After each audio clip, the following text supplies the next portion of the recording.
Queridos estudiantes, buenas tardes a esta última sesión de la semana de Fundamentos de Filosofía Política.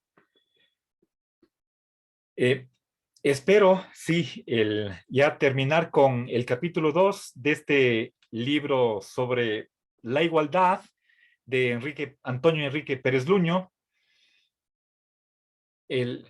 Estamos relacionando la igualdad con dos regímenes políticos o modos de organizar la sociedad con propiedad privada o con propiedad común. Esta pregunta explícitamente no se la hace en Antonio Enrique Pérez Luño, pero me parece que hay los elementos, los datos en este capítulo como para poder tener dos respuestas o dos posiciones al respecto. Hemos visto ya lo que nos cuenta, nos narra Pérez Luño con respecto a la relación entre propiedad privada e igualdad. Ahora, en último lugar, vamos a ver brevísimamente, tal vez no con el suficiente detalle como yo desearía, la relación entre igualdad y propiedad común. Avancemos. Les anuncié que este tema de relacionar la igualdad con la propiedad común o comunismo es coincidente con una temática que tenemos que tratar en la última unidad del curso sobre las funciones del Estado. ¿Sí? ¿Debe el Estado reducir la desigualdad? Veremos, o en general, cuáles son las funciones del Estado una vez que hayamos discutido la cuestión de si debe o no existir el Estado. Y discutiremos ahí el anarquismo y luego qué tipo de organización política debe regir la sociedad.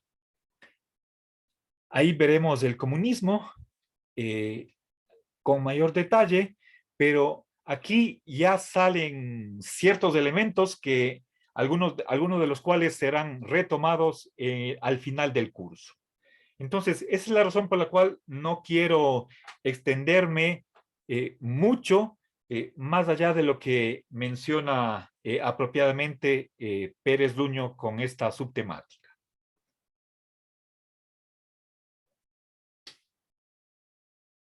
Bien, ahora un primer autor que quisiera mencionar, pero no, el, lastimosamente no conozco quién es este autor, ni siquiera qué ha escrito. Seguramente los datos los tenemos tal vez al pie de página o al final del libro.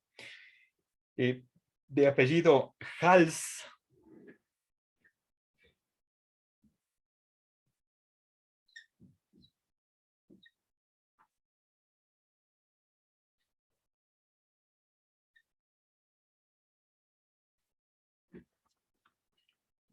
Quien cree que solo puede haber igualdad cuando los medios de producción sean poseídos en común. ¿Sí?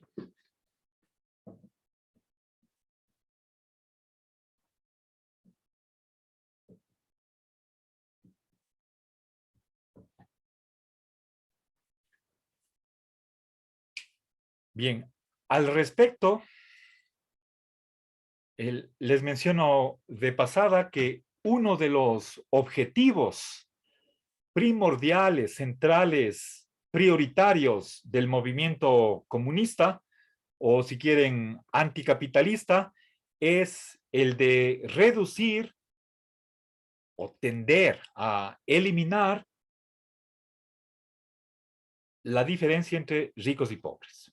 ¿sí? Entonces, hay un interés por la igualdad desde el campo comunista.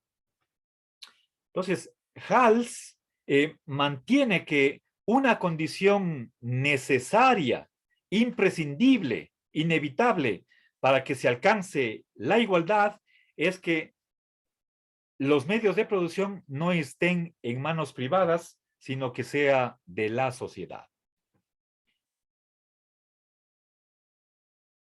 Bien. Sabemos por la experiencia histórica de la antigua Unión Soviética, y esa es la teoría del materialismo histórico, que en el socialismo las empresas privadas pasarán a ser propiedad de la sociedad, administrada por el Estado. ¿Sí? Ese es un proceso que no puede darse de la noche a la mañana, puede tomar años o quién sabe cuánto, y por lo tanto más bien es un proceso.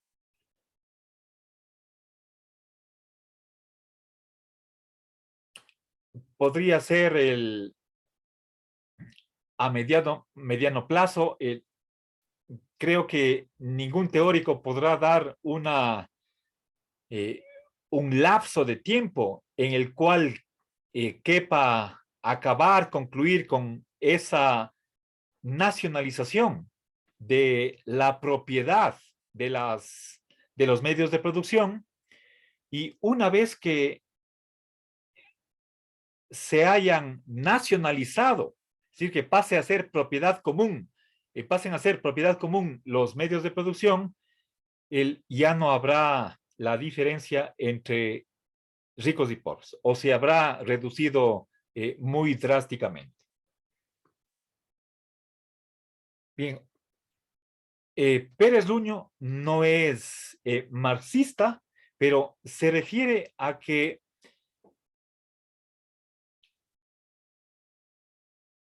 hay una comunidad primitiva, seguramente se está refiriendo a una fase de la historia humana en la que las cosas se poseían en común.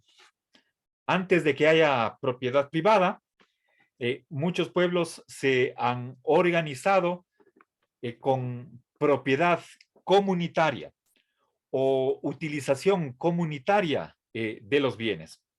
Pensemos, por ejemplo, en sociedades agrícolas, el campo es de todos y los frutos también. ¿Sí? Nadie se muere de hambre.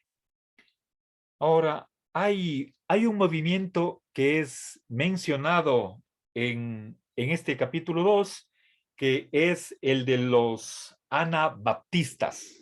¿Sí? No sé si alguien sabe quiénes son estos individuos. ¿Sí?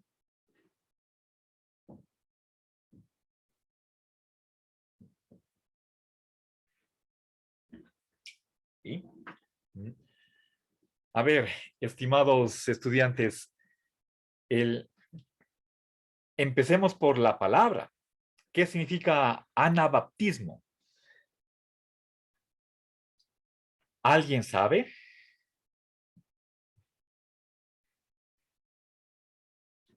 ¿No? Una A ver, doctrina religiosa protestante. ya, pero ¿qué más? ¿Qué defiende?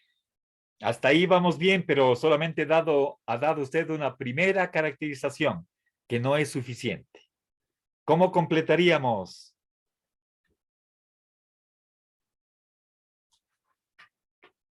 A ver, tal vez, Clara, ¿usted fue la que indicó esa característica? Sí, profe. Ahora, ¿qué más? ¿Podría añadir algo? Em, que se caracteriza por creer que la fe justifica al hombre. No, no, se opone a eso. Es lo contrario, ¿sí? El, a ver, No, eso es de Lutero. Los anabaptistas están contra los luteranos. ¿Sí? Gracias, Clara, pero él está en camino. ¿Sí? A ver, primero, veamos de dónde viene la palabra. Está compuesta de dos raíces griegas. ¿Sí? El, en primer lugar, tenemos el sufijo ana. ¿Sí? Eh, que significa otra vez, de nuevo, y baptizo, que es bautizar. Los anabaptistas, entre otras cosas, y defienden que el bautizo que se suelen hacer, que suele hacer, por ejemplo, la Iglesia Católica con los niños, generalmente puede ser el de 1 año de edad. Perdón un ratito. Mm, no tiene validez, porque el bebé no tiene conciencia y no sabe lo que le están haciendo. El, cuando el curita le hace preguntas, renuncia al pecado, renuncia al demonio, quien responde son los padrinos. El niño a lo mejor ni siquiera aprende el idioma, o si es que ya sabe hablar, a lo mejor ni siquiera entiende la pregunta, ¿sí? Entonces, para los anabaptistas, el bautizo debería hacerse cuando la persona es adulta, por ejemplo, 18, 20 años. Pero claro, como ya fue bautizada de niña o de infante, tendría que volverse a bautizar de adulto, ya consciente, informado, sabiendo lo que está haciendo. Bien, pero esa es una característica de este movimiento que simplemente da razón de su nombre. Detrás de ese nombre, o al centro de este movimiento, hay una discusión más de fondo. Una de ellas tiene que ver con lo que mencionó Clarita, la cuestión de cómo se salva uno. ¿Quiénes irán al cielo? ¿Quiénes irán al infierno? Hay una... eh,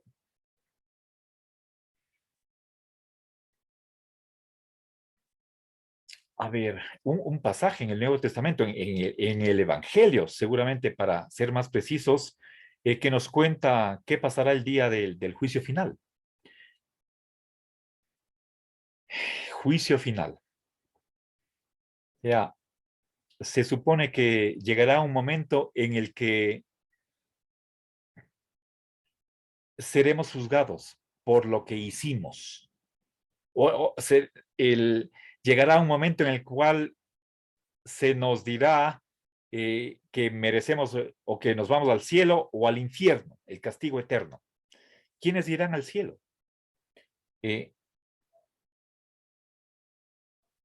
Jesucristo, todos creo que conocemos esas palabras de Jesucristo que dice, venid benditos de mi Padre, porque tuve hambre y me disteis de comer.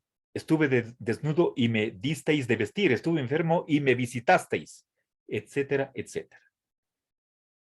Dice, pero Señor, ¿cuánto te hemos visto desnudo, con hambre o enfermo? Dice, cuando hiciste esto con ya no recuerdo, con uno de los pobres, lo hicisteis conmigo. ¿Sí? Y a los otros dirán, ya no recuerdo si es que son con estas palabras, pero algo en el sentido de que no sé si utiliza la palabra malditos, ir al fuego eterno, porque mm, estuve con hambre y no me disteis de comer, estuve enfermo y no me visitasteis, estuve desnudo y no me vestisteis, etcétera, etcétera. Bueno, entonces, según ese pasaje, quienes se salvan o no depende de sus obras, de qué hicieron. Si hicieron obras de caridad, entonces al cielo. Si no lo hicieron, al infierno. Bien. Ahora, frente a eso, los luteranos, seguramente basándose en San Pablo, no en el Evangelio, por más que se llaman evangelistas, sino más bien en San Pablo, que no es no es ni el Evangelio de Mateo, Marcos, Lucas y Juan, ninguno de esos cuatro, sino en San Pablo,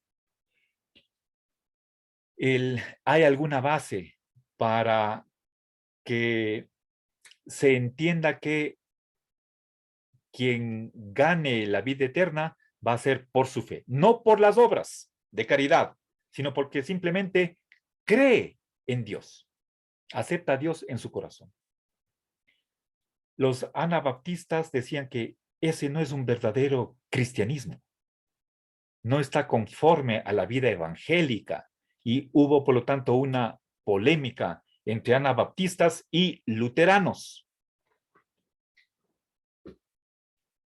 Y bueno, les anticipé, no quiero dar más detalles porque este punto es coincidente y más bien cuando estemos hablando sobre el comunismo, ahí ampliaré otras ideas. ¿Sí? No quiero pasar por alto el que Pérez Luño menciona a Tomás Münzer.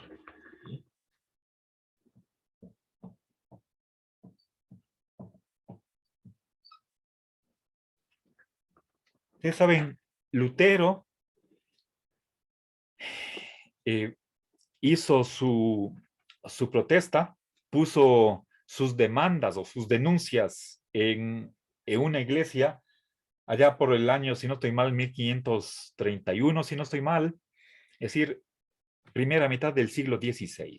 En esta época, a finales del Renacimiento, o si quieren ustedes, comienzos de la Edad Moderna, en ese periodo de transición entre Edad Media y modernidad.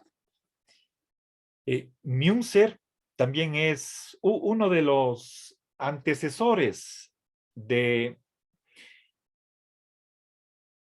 el movimiento protestante. La iglesia acaparaba riqueza. Creo que si es que hablamos en la Edad Media entre ricos y pobres, muchísimos de los miembros de la iglesia eran riquísimos. ¿Sí? Ahora, yo les recomendé y vuelvo a hacerlo, la película Hermano Sol, Hermana Luna. Ahí ustedes pueden ver un ejemplo de la riqueza de la iglesia. ¿Sí?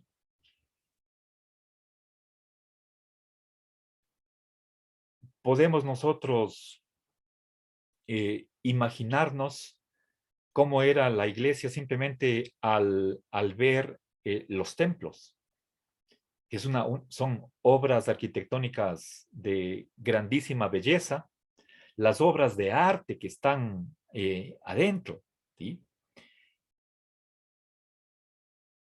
Bueno, no voy a decir nada más, pero obviamente uno de las denuncias que hacen los protestantes es que la iglesia ha perdido ese espíritu de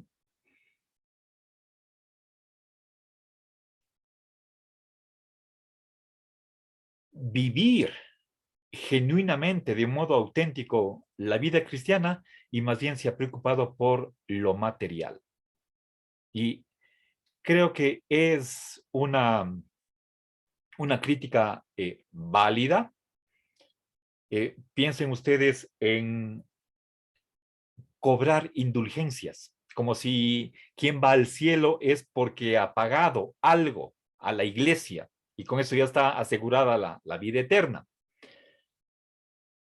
Bueno, No voy a ahondar en esa temática, porque me desviaría del punto central que estamos hablando, pero esa es una de las preocupaciones de Tomás Münzer y de otros protestantes, de que la iglesia se convirtió en rica, ¿sí?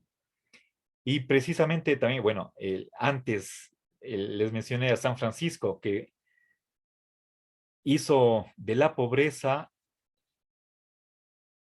una virtud, ¿sí? El centro de su práctica cristiana. Bueno, no solamente los franciscanos, sino también los dominicos tienen voto de pobreza y tienen que renunciar a los bienes. Bueno,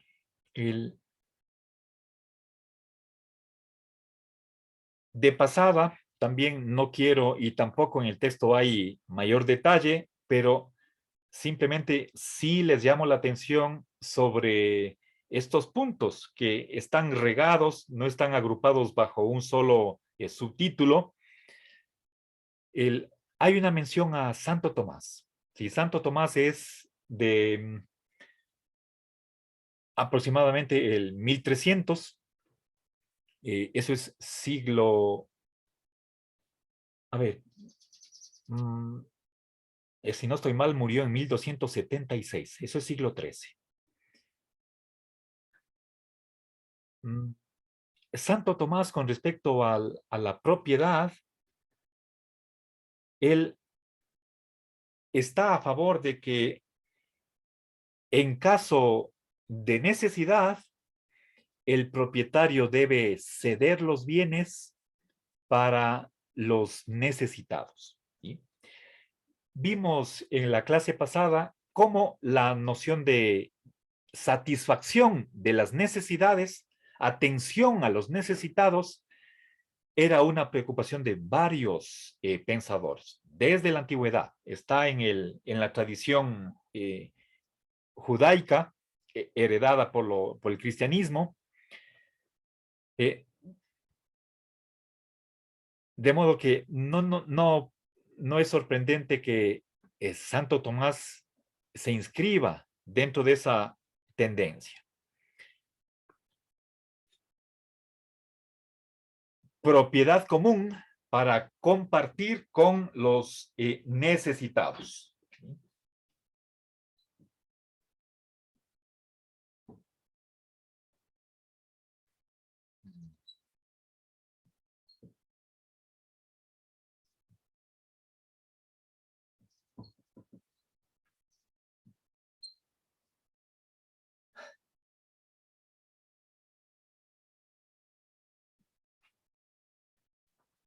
Bien. En otra ocasión daré más detalles sobre Santo Tomás. Aquí simplemente es mencionado de pasada.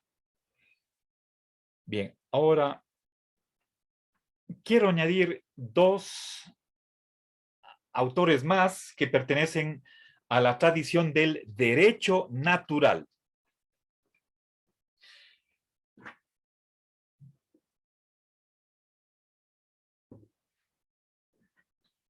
A ver, para comprender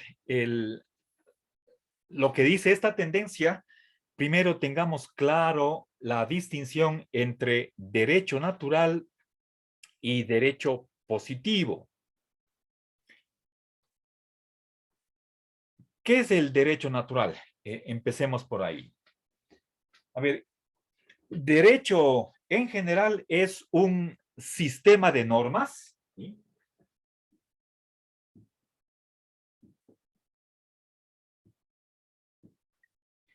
Y cuando hablamos de normas, estamos hablando de tres cosas en particular. Por una parte de obligaciones, lo que es obligatorio, ¿sí? ¿De qué es una norma? Una regla de comportamiento o de conducta. Nos dice, por una parte, cómo tenemos que actuar, ¿sí? Eso es obligación, ¿sí? Obligación, por ejemplo, de dar de comer al hambriento. O también puede ser una prohibición. Ese es un deber negativo. Y voy a poner aquí obligación negativa de no hacer ciertas cosas. Por ejemplo, no matar. Y finalmente, el tercer tipo de normas son las licitudes o permisos, autorizaciones. Y precisamente en lógica deóntica se utiliza la A para las acciones lícitas o los derechos.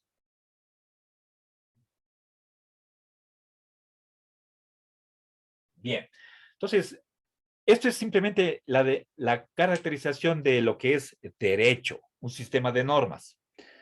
Pero, ¿y por qué son naturales?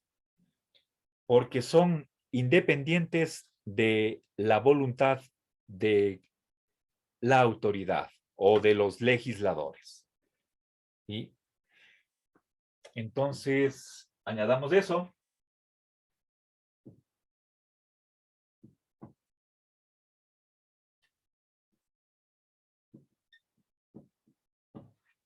A ver,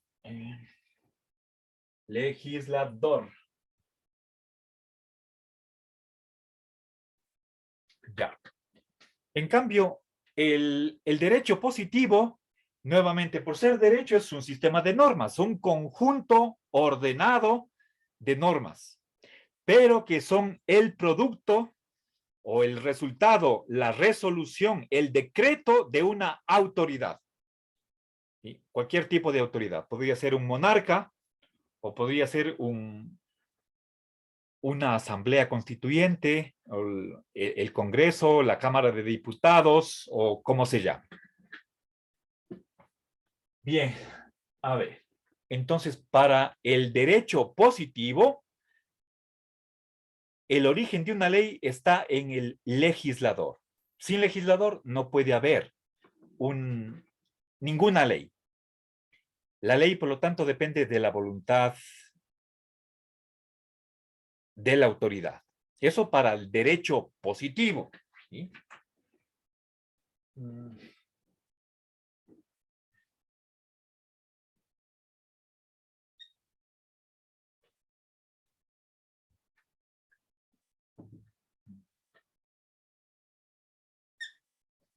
Existe la ley solo si existe una autoridad,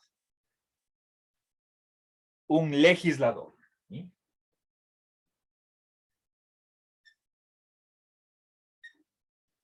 Bien. Recuerden aquí, esto es la herradura echada de la lógica y que en este ejemplo la empleo para expresar esa relación de solo sí, condición necesaria. Bien, obviamente estas dos corrientes de el justnaturalismo y el justpositivismo son opuestas, son las dos únicas posiciones con respecto a cuál es el origen de la ley. ¿Sí? O es la voluntad de la autoridad o acá no hay ninguna voluntad que esté detrás de las normas. Las normas dependen de la naturaleza. ¿La naturaleza de qué? Por ejemplo, de los seres sociales, la socialidad, el hecho de que los individuos pertenecen a una comunidad. Esa socialidad es la fuente, el origen de las normas. Bien, ¿en qué bando está Pérez Luño? Él es un justnaturalista. Está del lado de acá, ¿sí? Y por lo tanto, ataca al justpositivismo, ¿sí? A ver.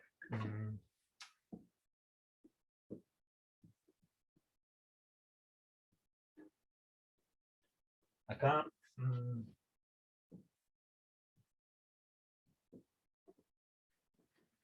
Justnaturalismo y justpositivismo. Son las dos corrientes en pugna. Esto en la filosofía del derecho. Recuerden que Pérez Luño es un filósofo del derecho. Bien, español.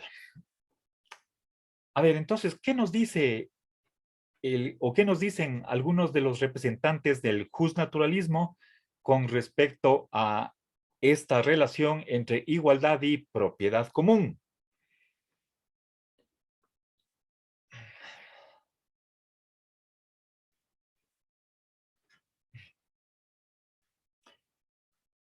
Hay,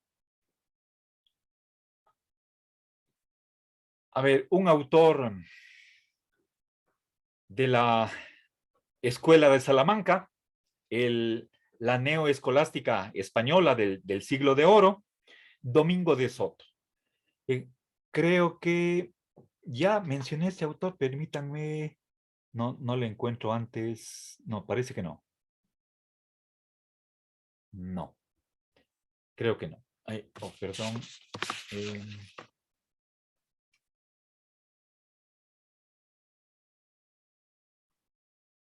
no, parece que es primera vez que menciono Domingo de Soto. Este filósofo cree que es, a ver, la propiedad privada se ha instaurado por derecho positivo. ¿Sí?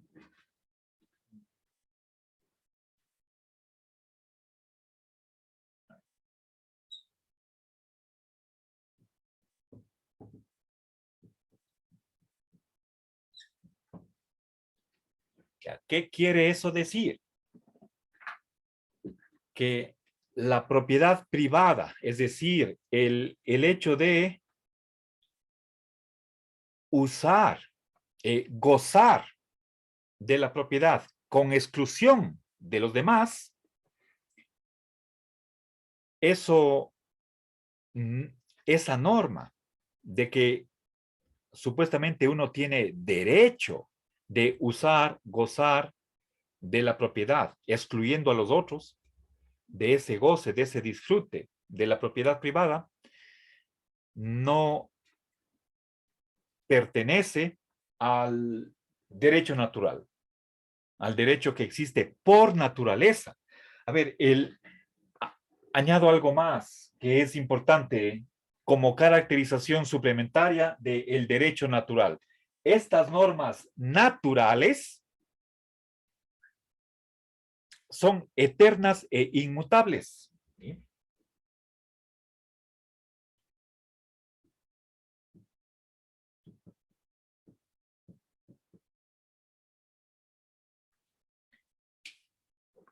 A ver, hay un jurista o un jurisconsulto, un teórico, si quieren ustedes, del derecho, aproximadamente en el segundo siglo de nuestra era, en la Roma antigua, de nombre Ulpiano. Él define el derecho natural como lo que la naturaleza ha prescrito a los animales, no solo al ser humano, sino a los animales. Es decir, aquellos animales que viven en sociedad, a las especies sociales, como puede ser las hormigas, las abejas, las arañas, las ballenas, los delfines, las aves, ciertas aves, los mamíferos superiores, como pueden ser unas gacelas, las cebras, los elefantes, los simios, y nosotros somos uno de ellos. Entonces, esas normas son dictadas por la naturaleza, no por ningún ser humano. Bien, eso es parte del justnaturalismo. ¿Sí?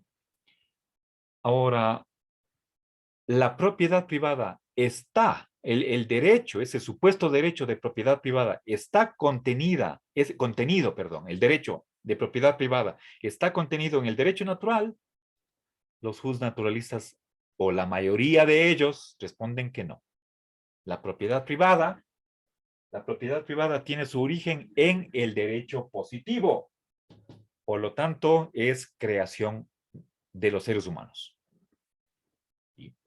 Invento de los hombres. ¿Ya?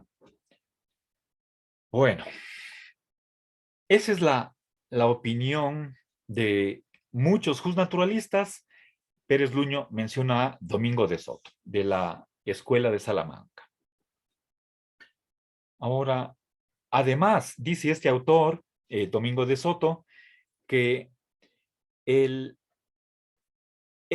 la comunidad el primer propietario o el dueño legítimo de todo. ¿Sí?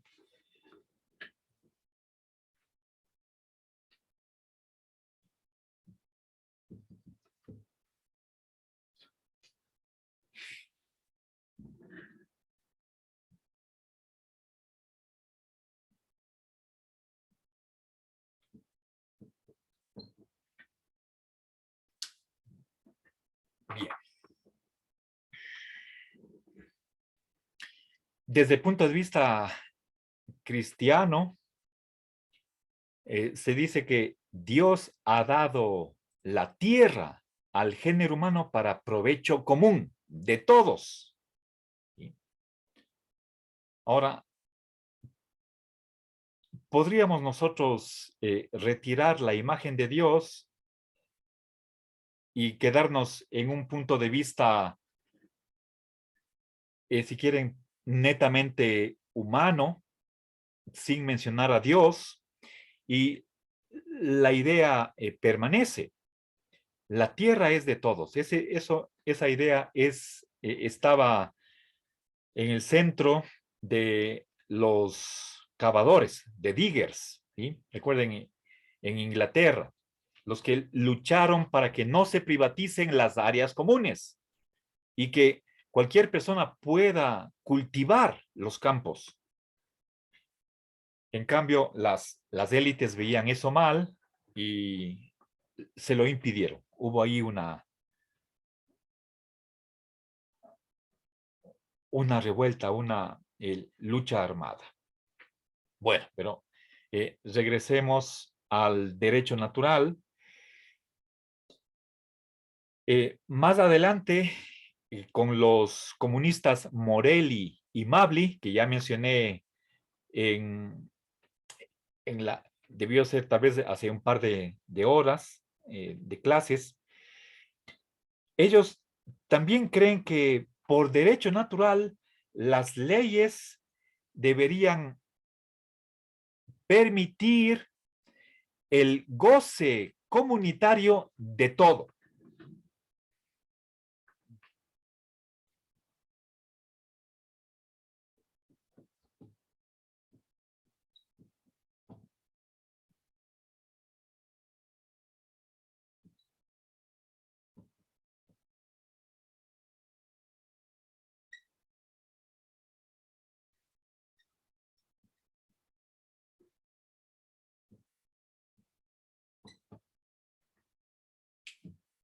Bien, nuevamente la idea de que la tierra es de todos, o como decía Rousseau, el fruto es de todos o es para todos. Y para terminar la hora y también esta subtemática de relacionar igualdad con propiedad común, quiero referirme a Lasalle, ¿sí? Ferdinand Lasalle,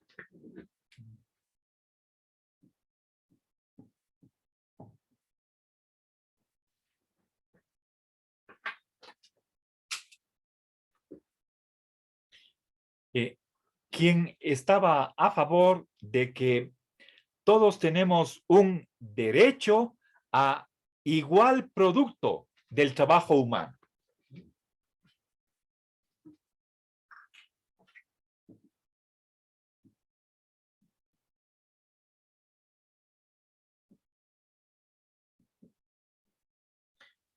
¿Y eso por qué?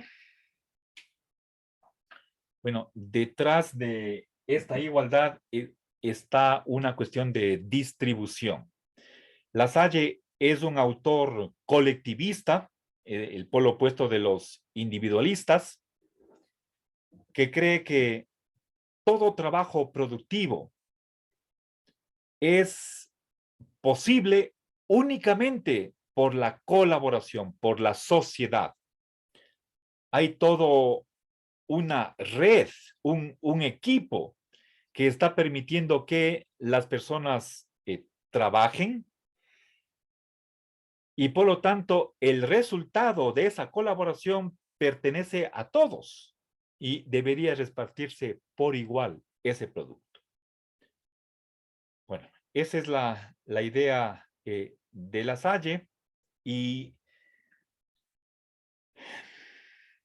con esto doy por terminado el capítulo 2 de las dimensiones de la igualdad material de este interesante libro de Antonio Enrique Pérez Luna. Entonces, no sé si tienen tal vez, antes de terminar esta primera hora, algún comentario, crítica u opinión personal que quisieran compartir. A ver, Edison, él tiene la palabra. Bueno, sí, profe, en primer lugar agradecerle por la clase que nos ha brindado sobre el tema de la igualdad. Entonces, en mi caso, realmente me ha parecido interesante llegar a tener el conocimiento de lo que realmente significa la igualdad y también usted partiendo de la realidad nos ha explicado algunas cosas que realmente son interesantes y al mismo tiempo permiten que nosotros como generación futura tomemos conciencia sobre qué vamos a dejar quizá para las futuras generaciones. Entonces, si queremos que siga ese mismo modelo donde un cierto grupo de personas acaparen la mayoría de la riqueza, mientras otras personas mueren de hambre, y que también, o sea, desde el inicio de la misma humanidad, parece que ya se ha venido percibiendo esta problemática. Entonces usted nos ha explicado, por ejemplo, qué es lo que hablaba los antiguos libros del judaísmo, sobre todo lo que es el Pentateuco, donde ya da a conocer esta problemática de la desigualdad, donde un grupo se creía quizás superior al otro y por esa razón explotaban, y así como la historia también a lo largo de ella, pues de igual manera ha venido presentando cuantas cosas complejas y que ahora en la actualidad también existen dos caminos. El uno puede ser quizá el camino de la conciencia, compartir lo que yo tengo de forma generosa porque me nace compartir, o quizá la otra a través de las leyes. Por ejemplo, lo que decía Mujica una vez, el expresidente de Uruguay. Entonces él decía, no hay que tenerle miedo de meterle la mano en el bolsillo de los más ricos para que con eso uno se pueda ayudar a que otras personas también tengan un nivel de vida digna. Y prácticamente ese es el buen vivir, inclusive que en el Ecuador también se ha buscado, porque sí es triste ver que personas realmente tienen cantidades de dinero, y en cambio otras personas vuelta no tienen ni un solo centavo para sobrevivir. Pero bueno, a la final de eso yo sí diría que nuestra sociedad a veces tiene que cambiar de conciencia, porque todo extremo es malo. Si algunas ocasiones, por ejemplo, eh, quizá nos inclinamos por la propiedad privada y se vuelve extremista, entonces hay complicaciones. Igual si nos centramos en la propiedad pública y a veces llega un gobierno extremista, entonces de igual manera perjudica a la sociedad. Creo entonces que debería haber como que un equilibrio entre humanidad, que las leyes vayan acorde a todas las necesidades de las personas y que también el uno trate de compartir con el otro y de esa forma, pues la sociedad también algún día quizá puede equilibrarse, aunque realmente esa es una utopía, como decía Tomás Moro. Ya. Muchas gracias, estimado Edison, por su opinión vertida. Básicamente es simplemente la declaración, el, el compartir con sus compañeros de su opinión personal, ¿sí? Muy amable. No sé si alguien más quisiera añadir algo. Si es que no es así, entonces hagamos aquí un pequeño receso de unos 6 o 7 minutos. Aproximadamente a las 5:16, 5:17 estamos reanudando para la segunda parte. Y muchas gracias.